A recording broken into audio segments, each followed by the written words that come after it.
ओम श्री अनंत कोटि ब्रह्मांड नायक राजाधिराज योगीराज पार ब्रह्म श्री सच्चिदानंद समर सद्गुरु साईनाथ महाराज आपकी जय हो। बाबा आपके श्री चरणों में मेरा कोटि कोटि नमन, कोटि कोटि प्रणाम, मेरा साष्टांग। गुरुदेव आपके आशीर्वाद स्वरूप मैं प्रदीप आहूजा साईं सच्चरित्र जो बाबा आपने रचा है उसका पठन शुरू करने जा रहा हूँ। हे गुरुदेव,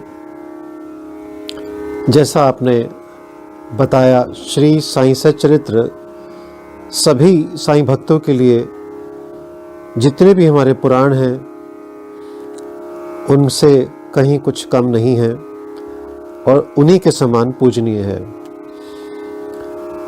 साईं भक्त ब्रह्म वाक्य के समान पवित्र मानते हैं। जितने भी इसमें शब्द हैं, इसमें 51 अध्याय हैं और हर अध्याय में तत्व ज्ञान का उचित मिश्रण तथा बाबा के जीवन काल में घटित छोटी बड़ी कहानियां हैं।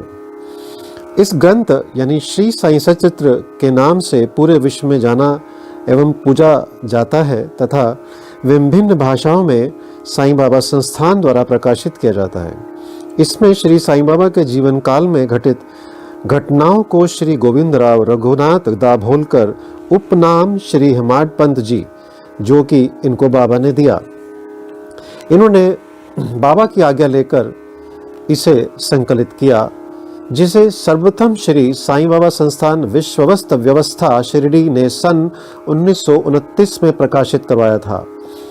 श्री साईं बाबा से आत्मिक संबंध स्थापित करने, बाबा द्वारा दिए गए संदेशों एवं उपदेशों को जानने, समझने व मनन करने के लिए यह ग्रंथ एक ज्ञान ज्योति प्रदान करता है।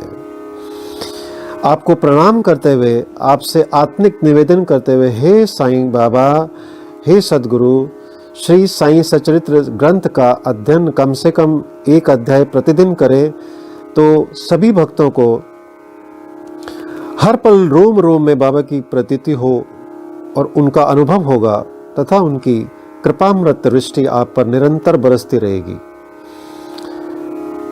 जो भी भक्त इसे एक सप्ताह में पूरा करेगा उसे बाबा के अनुसार मनोवांछित फल की प्राप्ति होगी, लेकिन चिंतन और मनन के साथ करें, आपका कल्याण होगा।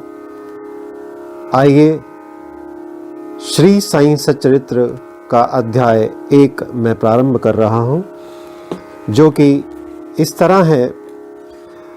वंदना गेहूं पीसने वाला एक अद्भुत संत गेहूं पीसने की कथा तथा उसका तात्पर्य।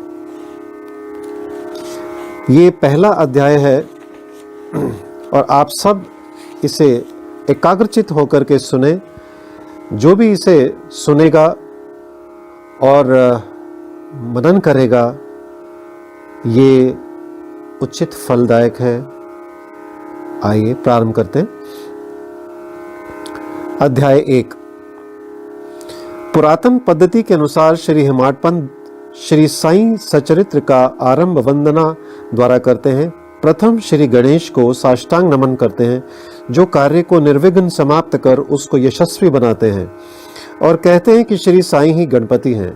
फिर भगवती सरस्वती को, जिन्होंने काव्य रचने की प्रेरणा दी, और कहते हैं कि श्री साईं भगवती से भिन्न नहीं है, जो कि स्वयं ही अपना जीवन संगीत बयान कर रही हैं।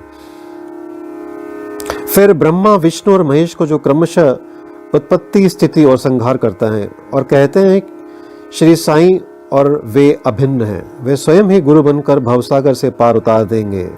फिर अपने कुल देवता श्री नारायण आदिनाथ की वंदना करते हैं, जो कि कोंकण में प्रकट हुए। कोंकण वह भूमि है जिसे श्री परशुराम जी ने समुद्र से निकालकर स्थापित किया था। तत्पश्चात वे अपने कुल के आदि पुरुषों को नमन करते हैं। फिर भारद्वाज मुनि को, जिनके गोत्र में उनका जन्म हुआ। पश्चात उन ऋषियों को, जैसे याज्ञवल्क्य, भृगु, पराशर, नारद, वेदव्यास, सनक, सनंदन, सनत कुमार, शुक, शौनक, विश्वामित्र, वशिष्ठ, नवामदेव, जैमिनी, वैंशपायन, नवयोगिंद्र इत्यादि तथा आधुनिक संत जैसे निवृत्ति ज्ञानदेव, सोपान मुक्ताबाई, जन्नार्दन, एकनाथ नामदेव, नामदेव, तुकाराम, कान्हा, नरहरि आदि को नमन करते हैं। फिर अपने पितामह सदाशिव, पिता रघुनाथ और माता को, जो उनके बचपन में ही गति हो गई थी। फिर अपनी चाची को, जिन्होंने उनका भरण पोषण किया, और अपने प्रिय ज्येष्ठ भ्राता को नमन करते हैं। फिर पाठकों को नमन करते हैं, जिनसे उनकी प्रार्थना है कि वे एकाग्रचित होकर कथामृत का पान करें। अंत में श्री साईं सच्चिदानंद सद्गुरु श्री साईनाथ महाराज को, जो कि दत्तात्रेय के अवतार, उनके आश्रयदाता हैं और जो ब्रह्म सत्यम जगन मिथ्या का बोध कराकर समस्त प्राणियों में एक ही ब्रह्म की व्याप्ति की अनुभूति कराते हैं। सर्व श्री पराशर, व्यास और शांडिल्य आदि के समान भक्ति के प्रकारों का संक्षेप में वर्णन कर अब ग्रंथकार महोदय निम्नलिखित तथा कथा आरंभ करते हैं। गेहूं पीसने की कथा। सन 1910 में मैं एक दिन प्रातःकाल श्री साईं बाबा के दर्शनार्थ मस्जिद में गया। वहाँ का विचित्र दृश्य देखकर मेरे आश्चर्य का ठिकाना ना रहा कि साईं बाबा मुंह हाथ धोने के पश्चात चक्की पीसने की तैयारी करने लगे। उन्हें फर्श पर एक टाट का टुकड़ा बिछा, उस पर हाथ से पीसने वाली चक्की रखी। उन्होंने कुछ गेहूं डालकर पीसना प्रारंभ कर दिया। मैं सोचने लगा कि बाबा के चक्की पीसने से क्या लाभ है। उनके पास तो कोई है भी नहीं और वे अपना निर्वाह भी भिक्षावृत्ति द्वारा ही करते हैं। इस घटना के समय वहां उपस्थित अन्य व्यक्तियों की भी ऐसी धारणा थी, परंतु उनसे पूछने का साहस किसे था। बाबा के चक्की पीसने का समाचार शीघ्र ही सारे गांव में फैल गया और उनकी यह विचित्र लीला देखने हेतु तत्काल ही नर नारियों की भीड़ मस्जिद की ओर दौड़ पड़ी। उनमें से 4 निडर स्त्रियां भीड़ को चीरती हुई ऊपर आई और बाबा को बलपूर्वक वहां से हटाकर उनके हाथ से चक्की का खूंटा छीनकर तथा उनकी लीलाओं का गायन करते हुए उन्होंने गेहूं पीसना प्रारंभ कर दिया। पहले तो बाबा क्रोधित हुए, परंतु फिर उनका भक्ति भाव देख वे शांत होकर मुस्कुराने लगे। पीसते पीसते उन स्त्रियों के मन में ऐसा विचार आया कि बाबा के ना तो घर द्वार है, ना इनके कोई बाल बच्चे, ना कोई देखरेख करने वाला ही है। वे स्वयं भिक्षावृत्ति द्वारा ही अपना निर्वाह करते हैं, अतः उन्हें भोजन आदि के लिए आटे की आवश्यकता ही क्या है। बाबा तो परम दयालु है, हो सकता है कि वे यह आटा वे हम सब लोगों में ही वितरण कर दें। इन्हीं विचारों में मग्न रहकर गीत गाते गाते उन्होंने सारा आटा पीस डाला।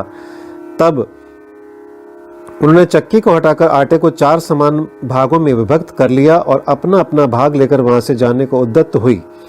अभी तक शांत मुद्रा में निमग्न बाबा तत्क्षण ही क्रोधित हो उठे और उन्हें अपशब्द कहने लगे। स्त्रियों, क्या तुम पागल हो गई हो? तुम किसके बाप का माल हड़प कर ले जा रही हो?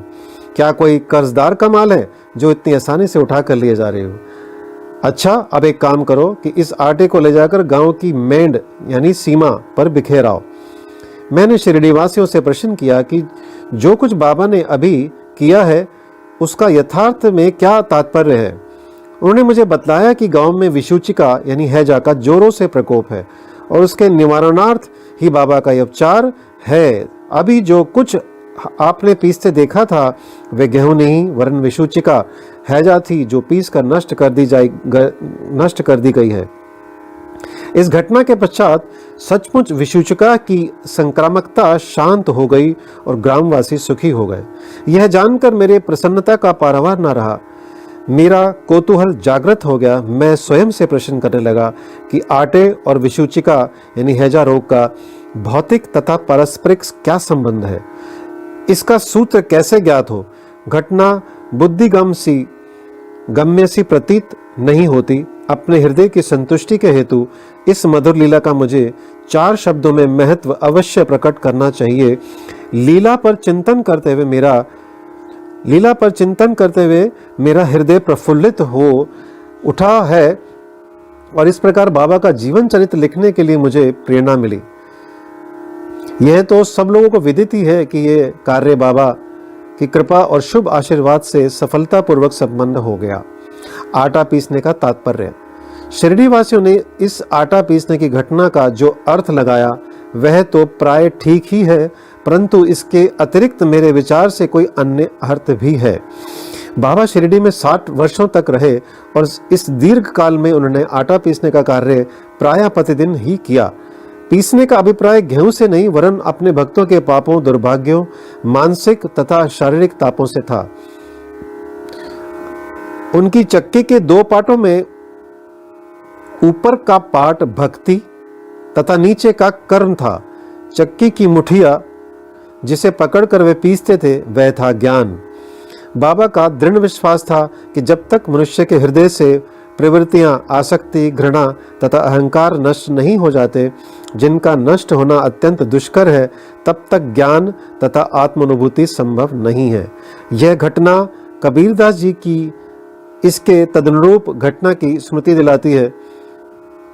कबीरदास जी एक स्त्री को अनाज पीसते देखकर अपने गुरु निपट निरंजन से कहने लगे कि मैं इसलिए रुदन कर रहा हूँ कि जिस प्रकार अनाज चक्की में पीसा जाता है, उसी प्रकार मैं भी भवसागर रूपी चक्की में पीसे जाने की यातना का अनुभव कर रहा हूँ। उनके गुरु ने उत्तर दिया कि घबराओ नहीं, चक्की के केंद्र में जो ज्ञान रूपी दंड है उसी को दृढ़ता से पकड़ लो। जिस प्रकार तुम मुझे करते देख रहे हो उससे दूर मत जाओ, बस केंद्र की ओर अग्रसर होते जाओ और तब यह निश्चित है कि तुम इस भवसागर रूपी चक्की से अवश्य ही बच जाओगे। कबीर साहब ने कहा था, चलती चाकी देख कर दिया कबीरा रोए, 2 पाटों के बीच में साबुत बचा न कोई। जैसा कि अभी मैंने इस ग्रंथ में बताया जो बाबा ने स्वयं लिखा है, उन्होंने कहा है कि चक्की के 2 पार्ट हैं। पहला यानी ऊपर भक्ति तथा नीचे का कर्म।